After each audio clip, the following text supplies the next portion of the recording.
kepada Israel, termasuk boikot terhadap produk Israel yang dihasilkan di wilayah pendudukan. Adakah dengan boikot itu akan menjatuhkan pihak yang kita nak boikot ataupun jatuh sekali orang yang terkait dengan syarikat tersebut? Bertemu kembali. Tindakan McDonald Israel yang menyumbang makanan kepada tentera rejim Zionis itu merupakan tindakan persendirian. Menurut McDonald Malaysia, gerbang alaf restoran dan senyum rehat, tindakan itu tidak mencerminkan nilai atau amalan syarikat pengendali restoran makanan segera tempatan itu. Katanya McDonald's Malaysia menyedari perbincangan terbaru di media sosial berkenaan McDonald's Israel. Jelasnya keputusan unilateral yang dibuat oleh pemegang franchise individu tidak boleh dianggap sebagai tindakan global, dasar syarikat atau pendirian politik rasmi yang diambil oleh McDonald's secara global. Tindakan pengendali McDonald's di Israel menjadi contoh tindakan individu dan ia bukan keputusan global dan tidak diluluskan oleh mana-mana pengendali tempatan lain. Pada Jumaat, McDonald's Israel mengumumkan restoran makanan segera itu mengedarkan makanan secara percuma kepada tentera dan warga Israel selepas pejuang Hamas melakukan serangan. Mengulas lanjut, McDonald's Malaysia berkata adalah penting untuk memahami bahawa gerbang alaf restoran Senyum Berhad adalah sebuah syarikat operasi tempatan. Sejak pengambil alihannya oleh Lion Horn di bawah syarikat kumpulan Reza dari Arab Saudi pada 2017, ia telah menjadi entiti 100% milik Muslim. Sejak itu, McDonald's Malaysia telah menyumbangkan pembayaran zakat dan terus melakukannya setiap tahun. Sehingga 2023, McDonald's Malaysia telah menyumbang lebih 12 juta ringgit dalam pembayaran zakat ke 14 negeri di seluruh Malaysia dan menyokong komuniti yang kurang berkemampuan. McDonald's Malaysia turut menyatakan komitmen dalam perkhidmatan dan memberi semula kepada komuniti tempat restoran beroperasi. Selain itu, McDonald's Malaysia turut menggaji beribu-ribu bakat tempatan dan melabur dalam ekonomi dan komuniti tempatan. Tak payah nak tunjuk bijak, orang suruh boikot, boikot je lah. Jangan nak tunjuk pandai. Kau tak rasa kesian kepada orang Islam di Palestin? Kalau nak boikot tak ada masalah, tetapi kita kena tahu tujuan boikot, macam mana nak boikot, kesan daripada boikot. Nak boikot pun kena ada ilmu. Saya kesian kepada umat Islam di Palestin, tapi saya juga kesian kepada umat Islam, pekerja-pekerja di Malaysia. Sekarang ini tuan-tuan dan perempuan, kita boikot.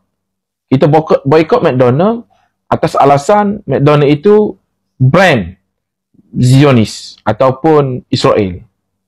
Kita boikot brand ataupun jenama dengan tidak membeli produk. Jenama Yahudi, produk, adakah produk itu Yahudi? Tidak. McDonald adalah franchise, dia ada franchisee dan franchisor. Pemilik brand itu mendapat 50%. Pemilik brand itu, McDonald, dapat 5%. Manakala 95% diperoleh oleh rakyat Malaysia, umat Islam, orang Melayu. 5% kerana kita guna jenama dia. 90% apa dia? Bahan mentah, tenaga kerja, cukai, CSR dan macam-macam lagi yang terkandung di dalam 95%. Kita boikot kerana 5% ini, tetapi yang terboikot sekali 95%. Kita boikot brand McDonald, jenama McDonald, tetapi produk hasil daripada pekerja Malaysia, ayam daripada peternak daripada Malaysia, sayur daripada petani-petani Malaysia juga terboikot sekali. Ini yang kata, nak ilmu, tak ada masalah nak boikot, boikot. Tetapi, adakah dengan boikot itu akan menjatuhkan pihak yang kita nak boikot ataupun jatuh sekali orang yang terkait dengan syarikat tersebut? Dunia sekarang ini adalah dunia rantaian ekonomi. Kebergantungan produk itu kepada orang lain. Contoh, kita jual nasi lemak. Yes, kita yang masak nasi lemak, kita yang jual nasi lemak. Tetapi beras kita beli daripada siapa? Adakah kita tanam sendiri? Ikan bilis kita dapat daripada mana? Adakah kita tangkap sendiri? Kacang kita dapat daripada mana? Adakah kita tanam sendiri? Sebungkus nasi lemak yang kita buat hanya tenaga. Tetapi kita dapat daripada petani yang tanam kacang, pemborong, pengeluar. Ikan bilis kita dapat daripada pembekal. Pembekal dapat daripada nelayan. Nelayan dapat daripada laut. Nasi. Kita masak nasi. Beras kita beli. Siapa yang tanam beras? Itu rantaian ekonomi. Kebergantungan kita kepada orang lain. Tak seperti dulu. Dulu kita jual ubi, kita tanam sendiri. Kita goreng sendiri. Kita jual sendiri. Tapi hari ini tidak, tuan-tuan. Macam McDonald. Kita boykot jenama. Tapi kita boykot juga pengeluar ayam, peternak ayam. Kita boykot juga produk. Productivity, bekerja. Tak salah nak boykot, tak ada masalah. Saya menyokong jika benda itu menepati piawaian ataupun memang berjaya boykot dan menjatuhkan pihak yang kita boykot. Tak ada masalah. Tapi hari ini yang jatuh adalah rakan kita. Yang jatuh anak beranak kita, abang kita, adik kita. Yang sudah hilang pendapatan. Yang tidak dapat lagi bonus. Yang diberi cuti 2 bulan, 3 bulan. Jika kita nak boykot, kita boykot. Dengan syarat kita sediakan tabung supaya dalam tempoh mereka dapat kerja baru, mereka dapat guna perbelanjaan untuk bagi anak sekolah. Perbelanjaan untuk sewa rumah. Perbelanjaan untuk bayar loan kereta. Nak bayar macam-macam installment. Jadi, itu cara kita boykot. Bukannya kita boykot brand, akhirnya terboykot semua sekali. Kalaulah kerajaan melihat boykot itu penting, bagi saya, di Kelantan perlu batalkan lesen pembukaan McDonald. Batalkan terus. Itu baru boykot. Kalau nak boykot betul-betul, jangan lebih sudu daripada kuah. Masalah sekarang ni kita meminta rakyat boykot. Tetapi cukai daripada syarikat itu kita ambil. Kita kutip. Ini masalah. Jadi tuan-tuan dan puan-puan, kita nak boykot, kita kena bijak. Bukan kita kena ikut saja seperti saudara kita ni. Saya tak ada masalah nak boykot-boykot. Tapi kesan boykot itu, adakah di Israel itu betul-betul terkesan ataupun kita yang terkesan? Kita nak boykot kerana Yahudi, tapi kita bersikap seperti Yahudi. Kita memburukkan sahabat kita yang bekerja, kita buat kekacauan, kita tuduh dia sokong Zionis. Itu bukan budaya boykot. Jadi kita kena bijak kat situ. Nak boykot, boykotlah, tak ada masalah. Tapi jangan boykot McDonald saja, boykotlah laptop, Microsoft, iPhone, boykotlah. Suajin pun kita pakai, boykot semua. Jangan nak pilih-pilih nak boykot ni. Kan? Kalau kita boykot nasi lemak, kita boykot nasi lemak, beras, ikan bilis, kacang, semua sekali tu terboykot sekali. Terima kasih. Faham? Jangan nak katakan saya sokong Israel pula. Kerana tak menyokong boykot yang diminta oleh sahabat kita ni. Nak boykot, kena ada otak. Inilah pria cendekiawan menurut saya. Karena pria yang berkopiah putih ini sangat cerdas sekali. Dia tidak hanya memikirkan kelompok kecil, tapi dia memikirkan kelompok yang lebih luas, memikirkan bangsanya, memikirkan rakyatnya di mana dia berada, memikirkan warganya. Bayangkan saudaraku yang saya kasih, ya, kalau diboikot produk Israel atau brand Israel itu, McDonald, apa jadinya? Tadi dia sudah jelaskan kan? Itulah orang yang netral hatinya, cerdas pikirannya.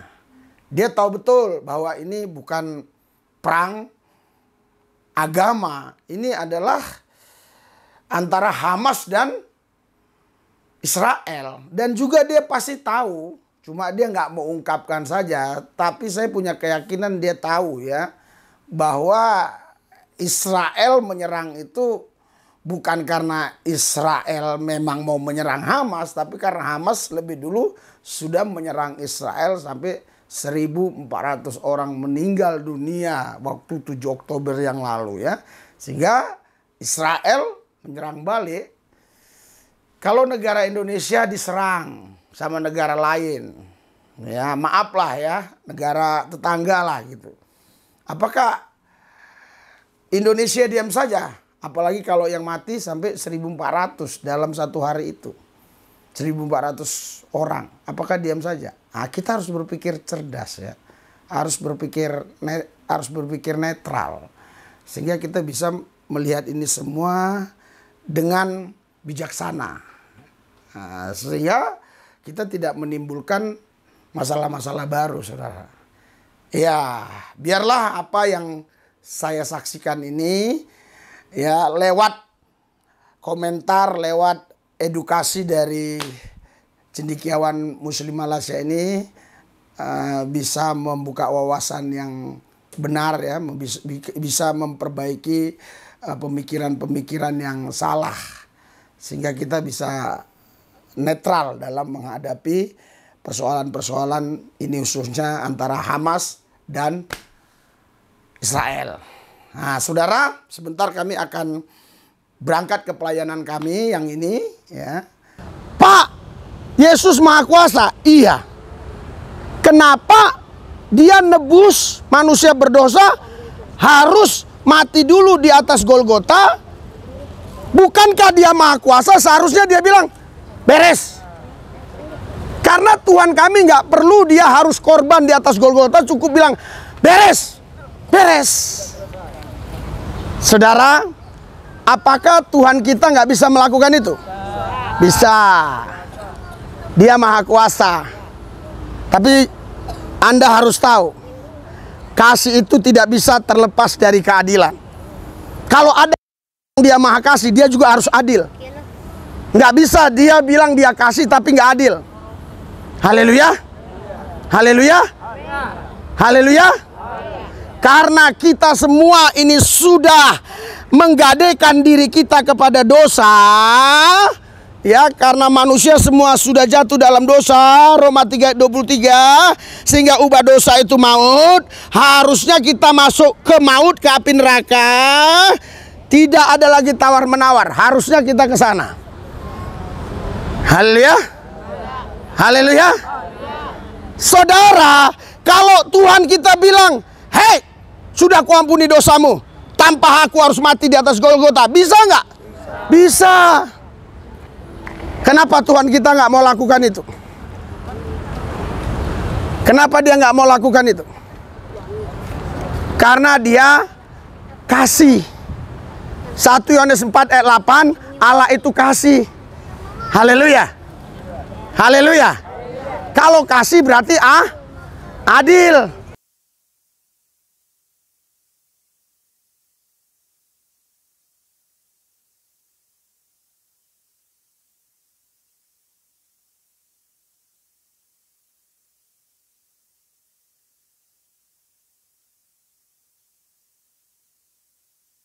Ini namanya gereja tanpa tembok 1000 pintu.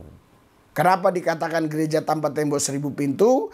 Karena gereja ini tidak punya tembok dan pintunya banyak sekali, bisa masuk dari mana-mana gitu loh ya.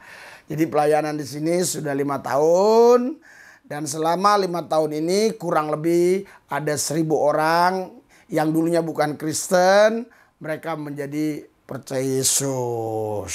Nah, terus kok masih tetap banyak, Pak? Iya dong.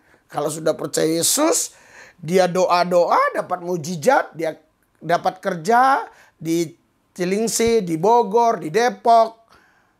Ya kan? Dia nggak mungkin bisa ikut lagi ibadah di situ. Karena ibadah di sini kan ibadah di tempat tadi kan itu hari Kamis. Jam 2, sebentar kami akan jalan. Selesainya jam 4 ya.